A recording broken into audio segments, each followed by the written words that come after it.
Sabi po nila, ang buhay ng tao ay parang isang baso. May laman. But it depends with you. How do you see your life? Do you see it as half empty or half full? Hindi naman pwede ang buhay ng tao puno. Wala pong perpektong buhay. Amen? Hindi naman ibibigay ng Diyos sa iyo lahat. Hindi naman ibig sabihin na mayaman ka na, maganda ka na, wala nang away sa pamilya nyo. Hindi. Siguradong merong kulang, siguradong merong problema. Pero ang tanong, paano mo nakikita ang iyong buhay? Kulang o meron? May laman. At tandaan niyo po ito, my dear friends, sabi po nila, for a happy heart, look at your blessings. But for a sad heart, look at what's missing. Gusto mong maging masaya ka? Tingnan mo ang pagpapala ng Diyos sa iyo. Pero kung gusto mo maging malungkot, maging depressed, mag-alala, palagi mong tingnan ano ba yung wala. Yan po yung dahilan bakit nagreklamo yung mga nakipagtrabaho. Hindi man sila mapagpasalamat na may kumuha sa kanila. Hindi man nila nakita na sila'y binayaran na. Pero bakit daw sila nagagalit? Kasi meron silang hinihintay, meron silang hinahanap, meron silang expectation. Gusto nila, higit pa ang tatanggapin nila.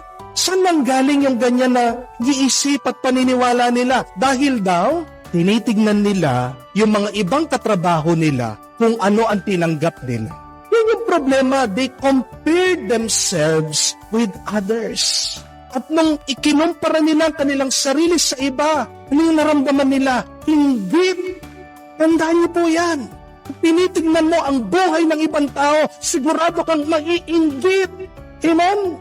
At pag ikaw ay inggit, hindi malayo na ikaw ay galit.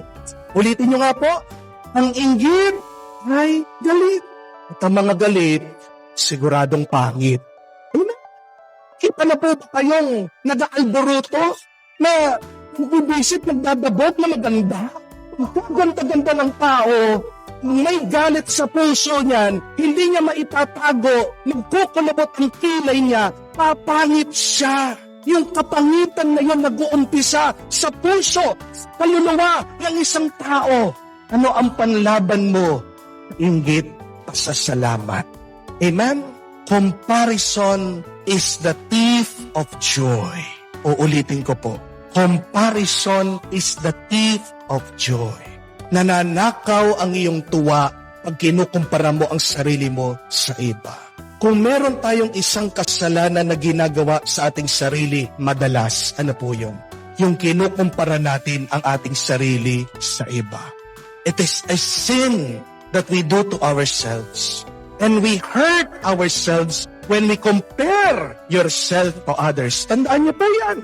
Di po ba? Do not compare yourself to others. Why? It is unfair to you.